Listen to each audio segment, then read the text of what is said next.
Jean Piaget's ideas and writings have been influential throughout the world in the study of child development and in education.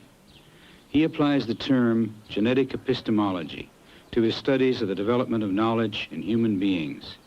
His research has led him to a theory of knowledge. This film was made in Switzerland in 1977, exactly as Piaget wanted it made. He discusses his ideas, tries to clarify misunderstandings about them, and he shows some of his classic experiments with children.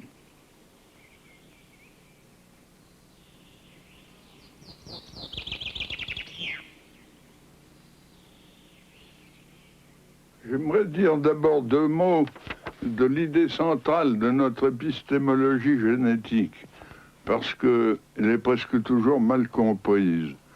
Les uns me prennent pour un empiriste, et même pour un néo-behavioriste, comme l'a fait Berlin, parce que je soutiens que la connaissance part de l'action exercée sur les objets. Or, une action sur les objets, c'est pas du tout la même chose que tirer la connaissance des objets eux-mêmes. Il y a donc là une première confusion. Les autres me trouvent au contraire néo-maturationnistes ou même innéistes, étant donné que je fais appel à l'action du sujet. Mais ils oublient que l'action du sujet, c'est justement une action sur les objets qui a par conséquent interaction et pas action à sens unique. Autrement dit, je ne suis ni empiriste ni innéiste, mais je suis constructiviste. C'est-à-dire que je pense que la connaissance est affaire de continuelle construction nouvelle par interaction avec le réel et ne sont pas préformées. Il y a créativité continuelle. J'aimerais donc montrer en quoi la connaissance n'est pas préformée, ni dans les objets, ni dans le sujet, mais qu'il y a toujours auto-organisation et par conséquent une continuelle construction et reconstruction. Eh bien, pourquoi ne suis-je pas empiriste? L'empiriste pense que la connaissance est une sorte de copie des objets, une copie fonctionnelle, comme disait Hull. Or, ça n'est jamais une copie. Elle est toujours une assimilation, c'est-à-dire une interprétation par intégration de l'objet dans des structures antérieures du sujet. Le meilleur exemple qu'on puisse donner pour justifier cette thèse, c'est l'étude du dessin lui-même chez l'enfant, étant donné que le dessin, par définition, est une copie d'un modèle.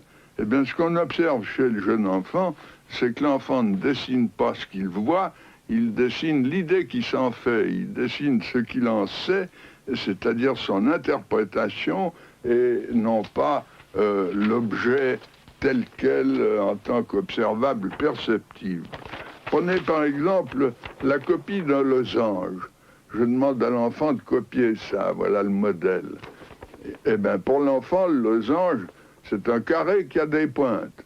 Alors, vous voyez le résultat, il vous dessine un carré avec une pointe dessus, ou bien il vous dessine un carré avec une pointe à côté. Vous allez voir maintenant une première expérience. C'est une petite fille nommée Emmanuelle qui a 3 ans, 6 mois et qui va copier devant vous un triangle. Take a good look at it, huh?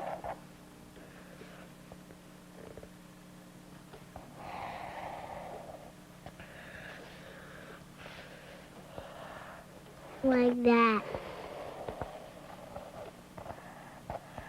Like that? And then the corners here. Little what? Little points here, see? Ah, yes. Ce triangle, elle le conçoit comme une sorte de carré auquel elle rajoute 3 pointes.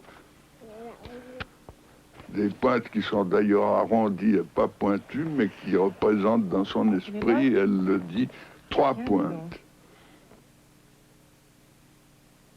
Autrement dit, critique de l'empirisme, la connaissance n'est jamais uniquement moulée sur les observables, elle ne consiste pas en observables purs, mais toujours en interprétation par assimilation à des structures préalables. D'autre part, pourquoi ne suis-je pas innéiste ou a prioriste? Eh bien, prenez l'histoire des sciences. Toute l'histoire des mathématiques est une construction continuelle. En partant des nombres naturels, 1, 2, 3, 4, il a fallu des siècles pour construire l'ensemble des nombres entiers avec les négatifs. En partant des rationnels, il a fallu attendre jusqu'à Pythagore pour découvrir les irrationnels. Ça signifie que ces connaissances ont été construites. Elles ne sont pas préformées. Si on les croyait préformées, comme le pense Chomsky avec sa candeur biologique, eh bien, il faudrait penser que les mathématiques sont déjà là d'une manière implicite ou innée chez le bébé, mais pas seulement chez le bébé, chez l'animal, il faudrait remonter jusqu'aux invertébrés et aux protozoaires pour y voir la source des mathématiques. En réalité, les mathématiques, chez l'enfant, on y assiste d'un jour à l'autre, sont sans cesse construites par les actions du sujet. Elles procèdent à partir de la coordination des actions du sujet, de la logique de l'action du sujet. Et alors, de ce point de vue, il lui faut tout construire. Et même les choses qui nous paraissent les plus évidentes pour nous, il doit les construire. Je vous donnerai un petit exemple, ou plutôt vous allez assister à l'expérience avec un enfant. On montre à un enfant une ficelle qui présente cette configuration. On lui demande ce qui se passe si on tire de ce côté-là. Ben, il comprend très bien que si on allonge de ce côté, on va raccourcir de ce côté. Apparemment, il a tout compris. Mais si vous lui demandez est-ce que la longueur totale est la même dans les deux figures, ou bien la même que dans l'objet témoin que vous allez voir dans l'expérience qu'on va faire à l'instant, eh bien, il nie la conservation. Ça n'est pas la même longueur totale. Quand même, il a compris une partie de la transformation. Eh bien, que même une conservation aussi élémentaire ne soit construite que vers 7 ou 8 ans, vous montre combien il y a d'écart entre l'inné d'un côté et puis ce qui est peu à peu élaboré, construit, organisé par le sujet. There. So cut it. So we cut it. If we cut it there, will it be just as long? Yes. Is that okay? There. Now listen to me. Now the two strings are just as long? Okay, now this one we'll leave here. Now then, listen to this. If I pull this string like this, what's going to happen? This one will be big, and that one will be little. Where will it be little? There. And where will it be big? There. Okay. There it will be big, and here it will be little. Okay. So shall we do it? Yes. There. Is that right? Good. Now tell me this. This string from this end to this end, is it still just as long as that one, or is it not just as long as that one? Not just as long as that one. It is not just as long as that one. Okay. And what if we put this one back as it was before? How will it be if we pull here again? This one will be like this one. This one will be like this one. And where will the big part be?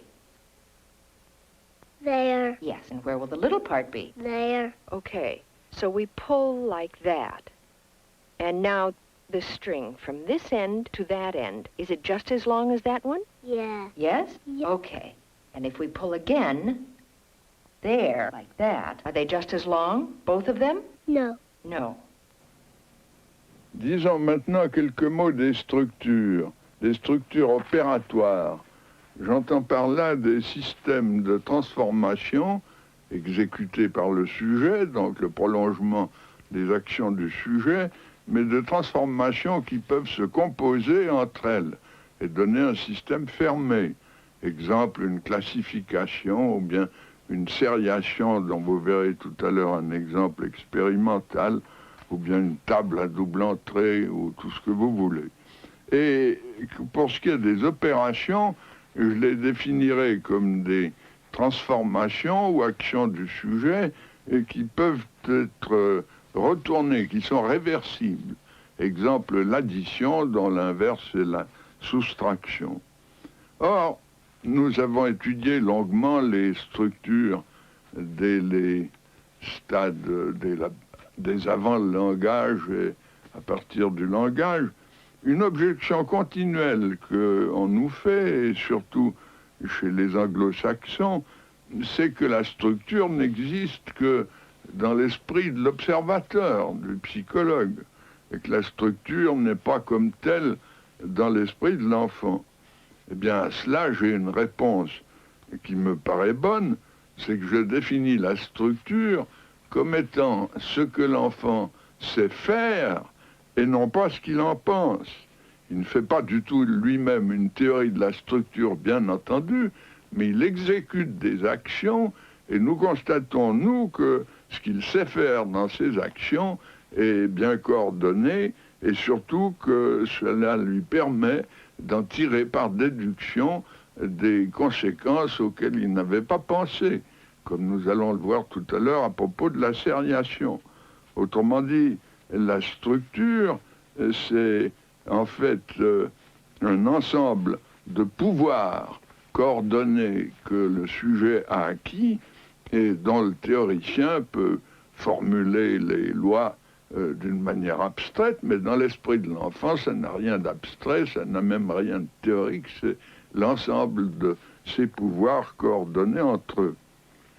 Nous allons constater, d'abord voir comment se constitue une structure qu'est la sériation. Look, Barbara, these are sticks. Would you call them sticks?